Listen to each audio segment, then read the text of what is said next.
Hello everyone, this is Russell Carlin, and this is my week 4 review video. And for this week we just did our, basic, just made it prettier than it was. I mean, we're not getting too advanced here, but we did have some views. This is a scroll view with a grid layout in here. Other than that, I changed the styles of some stuff. This week, my app came out. I think it came out pretty good. The only thing is there's little things that are just kind of weird. I couldn't get the grid layout to work very well. Like for instance, when you first load up the app, that the icons will not pop up. It'll give it spacing as if they are there, but the images just won't show up. You have to actually click it twice. So if you put in the new forecast zip code here, you'd have to click this twice and then it would be fine. Or if you want to get your saved one, you click that twice and it'd be fine. The images come up the second time. So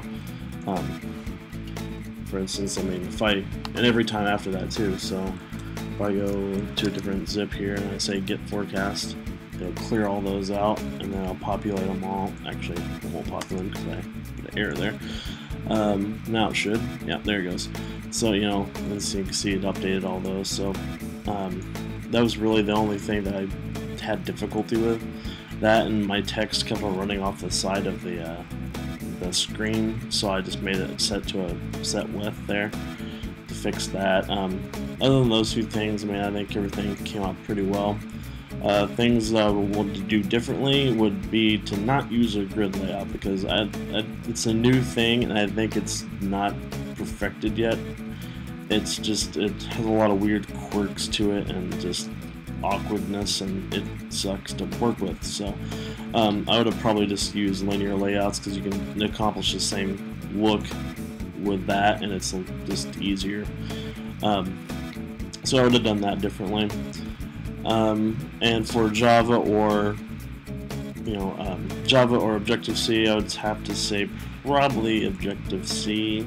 I don't know, it's a close race, but I think Objective-C is kind of nudging its way out, which is weird because I actually wanted to do Java to begin with. That was my goal. I really wanted to get into Java. So, but Apple has changed my thoughts on that. So. Yeah, and for this week, like I said, everything was pretty simple.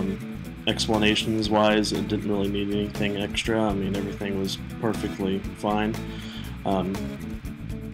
And we don't really need that much explanations on things anyway, just because we're used to coding. So a lot of the stuff in here, it wasn't stuff that was told to me. It was, in the videos or anything like that. It was just things I looked up and kind of figured out by just hitting control space, basically just pretty much anything just to try to figure out. That's how I ended up fixing the screen width and everything. So yeah, everything was pretty self-explanatory, or explained very well if it was something that was complex. So good job on that. Alright, well, that is actually the last video for this month, and thank you all for watching, and I'll see you next month.